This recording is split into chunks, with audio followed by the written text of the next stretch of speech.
بسم اللہ الرحمن الرحیم بسم اللہ الرحمن الرحیم الحمدللہ نحمده ونصلی علی رسولہ الکریم اما بعد رب اشرح لی صدری ویسر لی امری واحلل عقدۃ من لسانی یفقہوا قولی۔ ہم تاریخ اسلام کے اسباق پڑھ رہے ہیں اور ہمارے آج کے سبق کا عنوان ہے ہجرت کے بعد کفار کی مدینہ میں دخل اندازی۔ سبق شروع کرنے سے پہلے اپنی عادت اور معمول کے مطابق ہم گزشتہ سبق کی دہرائی کریں گے کہ پچھلے سبق میں ہم نے کیا پڑھا تھا۔ تو پچھلے سبق کا عنوان تھا تحویل قبلہ۔ اپنے اس سبق کے اندر ہم نے پڑھا کہ حضور صلی اللہ علیہ وسلم مکہ میں نماز کیسے ادا فرمایا کرتے تھے کہ مقام ابراہیم سے نماز پڑھتے تو کعبۃ اللہ اور مسجد اقصی دونوں سامنے آ جاتی تھی، دونوں کو قبلہ بنایا کرتے تھے۔ لیکن مدینہ میں یہ کام کرنے میں مشکل پیش آئی کیونکہ مدینہ سے مسجد اقصی شمال میں ہے اور اس طریقے سے رخ دونوں کا نہیں ہو سکتا تھا۔ لیکن نبی علیہ الصلوۃ والسلام کی دلی تمنا تھی مکہ مکرمہ اور بیت اللہ الحرام مسلمانوں کا قبلہ ہو جائے۔ تو یوں 16 مہینوں بعد قبلہ تبدیل ہوا اور مسجد اقصی سے مسلمانوں کا قبلہ بیت اللہ خانہ کعبہ بن گیا۔ اور یہ تبدیلی نماز کے اندر ہی ہوئی تھی۔ یہ جس جگہ پر نماز مسلمان پڑھ رہے تھے، جس مسجد میں، جسے مسجد قبلتین یا مسجد بنو سلمہ وغیرہ کہا جاتا ہے، اس کے متعلق ہم نے تفصیل سے گزشتہ درس میں پڑھا۔ اب ہم آج کا اپنا سبق شروع کرتے ہیں جس کا عنوان ہے ہجرت کے بعد کفار کی مدینہ میں دخل اندازی۔ پچھلے اسباق میں ہم یہاں تک پڑھ چکے ہیں کہ جناب رسالت مآب صلی اللہ علیہ وسلم خود بھی اور حضرات صحابہ کرام رضوان اللہ علیہم اجمعین ہجرت کر کے مکہ چھوڑ کر مدینہ آ گئے تھے اور یہاں رہنا شروع کر دیا تھا۔ مسلمانوں نے جب مدینہ میں رہائش اختیار کی تو نبی علیہ الصلوۃ والسلام نے ان کو رہنے کے بہت سارے اصول بتائے، بہت سارے ضوابط اور قوانین بتائے جس کے مطابق مسلمانوں نے رہنا شروع کر دیا۔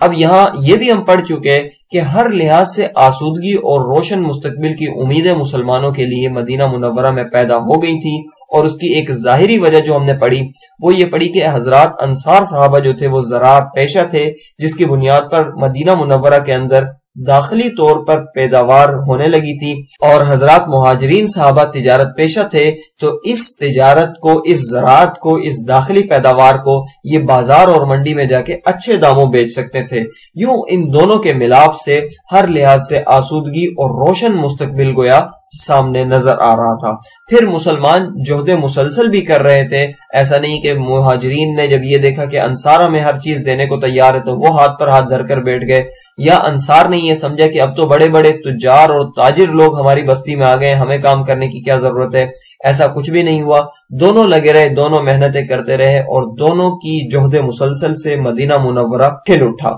تو کیا کفار نے ان معاملات کو یوں ہی برداشت کیا؟ ہرگز نہیں، بلکہ ہجرت کے بعد بھی کفار کی ایذا رسانیاں اور تکلیف دینا اور جنگوں کا ایک سلسلہ گویا مسلسل جاری رہا۔ اس حوالے سے ہوا کچھ یوں کہ کفار اپنے غیظ و غضب کی آگ میں بالکل جل کر بھسم ہو گئے، کیونکہ وہ ابھی تک مکمل کوشش کر چکے تھے، تمام جتن کر چکے تھے۔ اگر ہم اس وقت سے مطالعہ کریں جب مسلمانوں نے یثرب اور مدینہ منورہ کی طرف اپنا رخ کیا ہی تھا، تب سے لے کر ہجرت آخری شخص کے کر جانے تک کفار ایک جہد مسلسل میں لگے رہے اور مسلمانوں کو مختلف طریقوں سے ایذا رسانیاں کرتے رہے، تکالیف پہنچاتے رہے، اور جب مکمل طور پر مسلمان مدینہ میں شفٹ ہو گئے تب بھی وہ اپنی ان حرکتوں سے باز نہیں آئے، اور اب ان کے لیے یہ موقع تھا کہ یہ کسی بھی طریقے سے مسلمانوں کو اذیت دیں، مسلمانوں کو تکلیف دیں، حتیٰ کہ داخل مدینہ بھی یہ مختلف طریقے سے مسلمانوں کو پریشان کرتے رہے اور اذیتیں دیتے رہے۔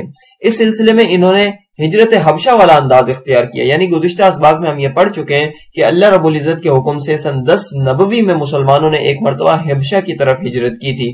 اور جب مسلمان وہاں چلے گئے تھے تو پیچھے ہی پیچھے کفار نے اپنا بھی لشکر اور اپنا ایک سفارتی وفد مسلمانوں کے پیچھے بھیجا تھا تاکہ وہ ان کو گرفتار کر کے لائیں۔ یہاں بھی انہوں نے ایسا ہی طریقہ اور طرز اختیار کیا کہ جیسے ہی مسلمان مدینہ منورہ پہنچے تو پیچھے پیچھے یہ بھی آ گئے، اور فوراً سے انہوں نے دیکھا کہ مسلمان جب مدینہ پہنچ گئے تو مدینہ میں کون ایسا شخص ہے جو ہماری مدد کر سکتا ہے۔ عبداللہ بن ابی کی صورت میں ان کو وہ رئیس المنافقین نظر آیا جو ان کے لیے کارآمد بندہ ثابت ہو سکتا تھا، لہذا انہوں نے اسی سے ساز باز کرنا شروع کر دی کہ بھئی تم نے کیسے ہمارے بندوں کو اپنے پاس رکھ لیا ہے، کیسے تم یہاں کے سردار ہو، کیوں یہاں پر ابھی تک بندوں کو چھوڑا ہوا ہے۔ پھر جو عرب مدینہ منورہ میں رہ رہے تھے یعنی اوس و خزرج، عبداللہ بن ابی کے ذریعے کفار مکہ نے ان کو اکسانا شروع کر دیا کہ مسلمانوں کو مدینہ سے نکال دیں، ورنہ ہم تم سے ایسی گھمسان کی جنگ کریں گے کہ جس کی طاقت بھی تم نہیں رکھ سکتے اپنا دفاع کرنے کی، اور پھر ہم تمہاری عورتوں کو باندھی بنائیں گے، تمہارے بچوں کو غلام بنائیں گے اور تمہیں عبرت کا نشان بنا دیں گے۔ اس طریقے سے کفار مسلسل مدینہ میں دخل اندازی کرتے رہے۔ اور اس حوالے سے یہ واقعہ بھی بڑا خاص ہے کہ حضرت سعد بن معاذ رضی اللہ تعالیٰ عنہ عبد الاشہل کے بڑے معروف سردار ہیں۔ یہ ایک مرتبہ اپنے دوست امیہ بن خلف کے ہاں مکہ گئے، وہاں پر یہ عمرہ کر رہے تھے، اصل سفر تو تجارتی اغراض کے تحت تھا۔ ابو جہل نے ان کو دیکھا کہ سعد بن معاذ رضی اللہ تعالیٰ عنہ عمرہ کر رہے ہیں، تو اس نے بڑے بھڑک کر اور ایک دم سے مشتعل ہو کر کہا کہ تم کیسے سکون سے یہاں عمرہ کر رہے ہو، حالانکہ تم نے ہمارے باغیوں اور بھگوڑوں کو اپنے ہاں جگہ دے رکھی ہے، اگر یہ سردار کی پناہی میں تم لے کر نہ آتے تو میں تمہیں ابھی مار دیتا، قتل کر دیتا۔ حضرت سعد بن معاذ نے بھی ترکی بترکی جواب دیا اور کہا اگر ایسی کوئی حرکت کی تو سوچ لو تمہاری شام کی سرحد کا کیا ہوگا، شام کی تجارت کا کیا ہوگا، کہ سرحد مدینہ لگتی ہے، ہم اس پر وار کریں گے اور اس کو روک دیں گے۔ بہرحال اس واقعے سے بھی یہ پتہ چلتا ہے کہ کفار مدینہ میں بھی دخل اندازی کرنے سے باز نہیں آ رہے تھے اور وہ مسلمانوں کو وہاں بھی پریشان کر رہے تھے۔ پھر انہوں نے مدینہ کے راستوں کی مختلف طریقوں سے ناکہ بندی کرنا شروع کر دی۔ مسلمان ایک تو یہ کہ مستضعفین تھے جو مسلمان ہو چکے تھے، ہجرت کرنا چاہ رہے تھے، کفار ان کو ہجرت کرنے کی اجازت نہیں دیتے تھے، اپنے پاس روک کر رکھتے تھے۔ پھر ادھر کے جو قبائل تھے ان کو بھی یہ معاملہ کرتے تھے کہ مسلمانوں کے ساتھ نہیں ہونے دیتے تھے۔ پھر جو شخص اسلام لانے کے لیے مدینہ کی طرف جانا چاہتا تھا اور مکہ والے درمیان میں پڑتے تھے یا ان کے حلیف وغیرہ کوئی درمیان میں پڑتے تھے تو کفار ان کو بھی نہیں چھوڑتے تھے، تو اس طریقے سے بھی یہ مدینہ میں گویا دخل اندازی کر رہے تھے۔ پھر اتحادی قبائلیوں کو یا عرب بدوؤں کو یہ بھڑکا کر رکھتے تھے کہ یہ کیسے لوگ آگے جو ہمارے مذہب کو پامال کر رہے ہیں، ہمارے بتوں کی گستاخیاں کر رہے ہیں۔ اس طریقے سے ان کو بھڑکا کر مسلمانوں کے خلاف نت نئے یورش اور فتنہ انگیزی کے لیے تیار رکھتے تھے۔ اس سلسلے میں ایک بڑا مشہور واقعہ تو یہ ہے کہ کرز بن جابر فہری نے مدینہ کی چراگاہ پر حملہ کیا اور وہاں پر نبی علیہ الصلوۃ والسلام کی کچھ اونٹنیاں چل رہی تھی جس کو یہ چرا کر بھاگ گیا اور وہاں پر مسلمانوں کو بھی نقصان پہنچایا اور یہ چوری بھی انہوں نے کی۔ مسلمانوں نے اگرچہ اس کا بڑی حد تک پیچھا کیا لیکن یہ اس وقت تک نکل چکا تھا۔ اب مکہ والوں کی طرف سے گویا مدینہ والوں کو یا مسلمانوں کو یہ پیغام چلا گیا تھا کہ 300-350 کلومیٹر کے فاصلے پر بھی تم ہم سے بچے ہوئے نہیں ہو، جب ہمارا دل چاہے گا تمہاری چراگاہ پر حملہ کریں گے، جب ہمارا دل چاہے گا تمہارے افراد پر حملہ کریں گے، جب ہمارا دل چاہے گا تمہاری تجارت پر حملہ کریں گے۔ اسی طریقے سے ان کے علاوہ بھی مشرکین مکہ دیگر اوچھے ہتھ کنڈے اختیار کرتے رہتے تھے، جیسے کہ میں نے عرض کی کہ دیگر جو لوگ مسلمان ہونا چاہتے تھے ان کی راہ میں بھی یہ حائل بنے رہتے تھے اور ان کو مسلمان ہونے سے، مدینہ کی طرف آنے سے روکے رکھتے تھے۔ تو اس طریقے سے مسلمانوں کو گویا مستقل اذیت رسانی کی طرف یہ چلے ہوئے تھے۔ اور اگر اس کا خلاصہ ساری بات کا کریں تو یوں نکلتا ہے کہ کفار مکہ نے دشمنی کا کوئی موقع ہاتھ سے جانے نہ دیا، جس طریقے سے جس دروازے سے وہ آ سکتے تھے وہ آئے اور انہوں نے مسلمانوں کو اذیتیں دی، تکالیف پہنچائی اور اپنی دشمنی کی۔ پھر یہاں مسلمانوں کو جو درپیش مشکلات تھیں ان کا اگر ہم تذکرہ کریں کچھ تو ہمارے سامنے کچھ ایسے حالات آتے ہیں کہ یہ جو خطہ تھا یثرب یا مدینہ منورہ، یہ مسلمانوں کے لیے نیا تھا۔ مسلمان تقریباً 300-350 کلومیٹر کا سفر کر کے ایک نئے خطے میں آباد ہو رہے تھے، ایک جدی پشتی ایک سرزمین تھی اس کو چھوڑ کر ایک نئے علاقے میں آباد ہو رہے تھے اور وہاں کے تقاضوں سے ابھی متعارف ہو رہے تھے، ان چیزوں کو جان رہے تھے۔ اسی دوران باہر کا دباؤ کفار کی طرف سے یہ آنے لگا کہ ہر چیز میں ایک شک سا پیدا ہونے لگا کہ یہ کام کریں گے تو کفار کا رد عمل اس پر کیا ہوگا۔ اس طریقے سے مسلمانوں کو اپنی فکر ہونے لگی، اپنے گھر بار کی فکر ہونے لگی، اپنی مستقبل کی فکر ہونے لگی اور اس طریقے سے مسلمان ان افکار میں، ان پریشانیوں میں گویا ہمہ وقت ہر وقت رہنے لگے۔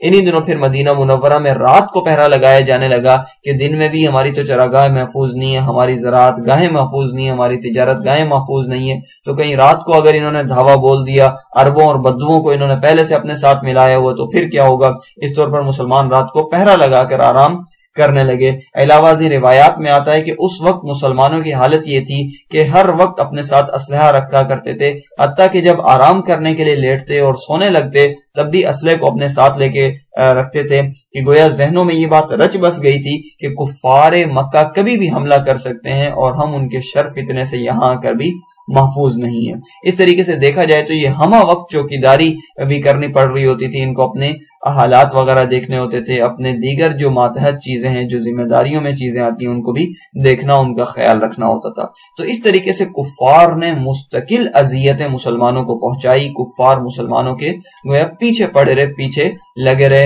اور ان کے شعور و لاشعور میں یہ بات ڈال دی کہ تم کہیں بھی چلے جاؤ، تم ہم سے محفوظ نہیں ہو۔ ان تمام امور کا خلاصہ اور رد عمل اگر ہم نکالیں تو کچھ یوں بنتا ہے کہ مسلمان مدینے میں آ کر بس تو گئے تھے، لیکن کفار کی دخل اندازیوں سے، کفار کی ایذا رسانیوں سے محفوظ نہیں تھے۔ لہذا اب جناب رسول اللہ صلی اللہ علیہ وسلم نے جو سب سے پہلا کام کیا وہ حفاظت خود اختیاری کی تدبیر کی، نہ صرف اپنی بلکہ اپنے ساتھ ساتھ مہاجرین کی، اور ان کے ساتھ ساتھ حضرات انصار کی بھی، کیونکہ جس جرم کا مہاجرین شکار تھے، یعنی اللہ کو پکارنا، اللہ کو ایک ماننا، اب انصار بھی اس جرم میں شریک ہو چکے تھے کہ انصار نے مسلمانوں کو پناہ دی ہے۔ قریش نے مدینہ کی بربادی کا گویا فیصلہ کر لیا تھا اور اپنے تمام متحدہ قبائل میں یہ آگ بھڑکا دی تھی۔ اس بنا پر جناب رسالت مآب صلی اللہ علیہ وسلم نے 2 تدبیریں اختیار فرمائی۔ پہلی تو یہ کہ قریش کی شامی تجارت جو ان کا مایہ غرور تھی وہ بند کر دی جائے تاکہ وہ صلح پر مجبور ہو جائیں، اور حضرت سعد بن معاذ رضی اللہ تعالیٰ نے مکہ میں ابو جہل کو اسی کی دھمکی دی تھی۔ دوسرا، نبی کریم صلی اللہ علیہ وسلم نے یہ کیا کہ مدینہ کے آس پاس کے جو قبائل تھے ان سے امن و امان کا معاہدہ کر لیا جائے۔ امن و امان کا جو معاہدہ ہوا تھا اس کو تو انشاءاللہ ہم کبھی تفصیل سے پڑھ لیں گے۔ فی الحال یہ تھا کہ مسلمان کم از کم اس پر مجبور ہو گئے کہ ہمیں بھی کچھ نہ کچھ اقدام کرنا چاہیے، اور یہ اقدام کس صورت میں ہونا تھا؟ یہ یقینی سی بات ہے کہ جب ان کی طرف سے مسلح جد و جہد مسلسل ہو رہی تھی، مسلسل وہ اپنا ہتھیار کا اور اپنی طاقت کا استعمال کر رہے تھے، تو اب مسلمان بھی اس نتیجے پر پہنچے کہ کفار قریش کی تمام شرارتوں کا مشترکہ نتیجہ جنگ ہے، لہذا اب ہمیں بھی جنگ ہی کرنی پڑے گی، اور ہمارے لیے بھی جنگ کرنا، ترکی بترکی جواب دینا، اینٹ کا جواب پتھر سے دینا لازم ہو چکا ہے۔ لہذا مسلمانوں نے جنگ کس انداز سے کی، کس اسلوب پر کی، یہ انشاءاللہ العزیز ہم اپنے کسی اگلے درس میں پڑھ لیں گے۔ آج یہاں جا کر ہمارا درس مکمل ہو گیا، تو ہم اپنے درس کا خلاصہ پڑھتے ہیں کہ آج کے درس میں ہم نے کیا پڑھا۔ آج کے درس کا ہمارا عنوان تھا ہجرت کے بعد کفار کی مدینہ منورہ میں دخل اندازی اور مسلمانوں کو ایذا رسانی، تکلیف دینا۔ ہم نے یہ پڑھا کہ مسلمان جب مدینہ آ گئے تو ان پر خوشحالی امڑ آئی، ہر لحاظ سے وہ خوشحال ہونے لگے کہ مسلمان جو مہاجرین تھے وہ تجارت پیشہ تھے، جو انصار تھے وہ زراعت پیشہ تھے۔ اس طریقے سے مدینہ کی داخلی پیداوار کو منڈی میں جا کر اپنے اچھے ریٹ میں بکنے کا، اور اس ذریعے سے خوشحالی کی آمد کا ایک امید پیدا ہوئی۔ پھر نبی علیہ الصلوۃ والسلام نے جو اصول و ضوابط بنائے تھے اس کی بنیاد پر بھی مدینہ میں خوشحالی پھیلنے لگی۔ مسلمانوں کی یہ خوشحالی دیکھ کر کافر جل بھن گئے اور ان کو اپنی تمام کاوشیں، کوششیں ضائع ہوتی نظر آئیں،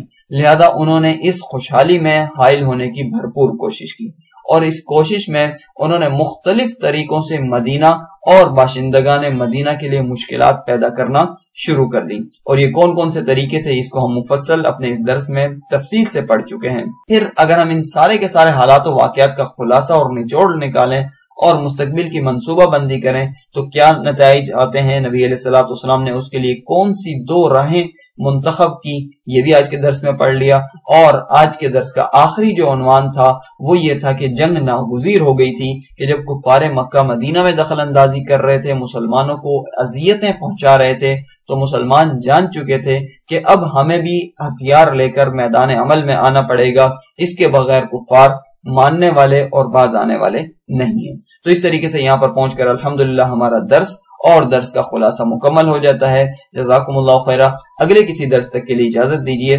سبحانک اللہم و بحمدک، ونشہد ان لا الہ الا اللہ وحدہ لا شریک لہ، واشہد ان محمدا عبدہ ورسولہ۔ السلام علیکم ورحمۃ اللہ وبرکاتہ۔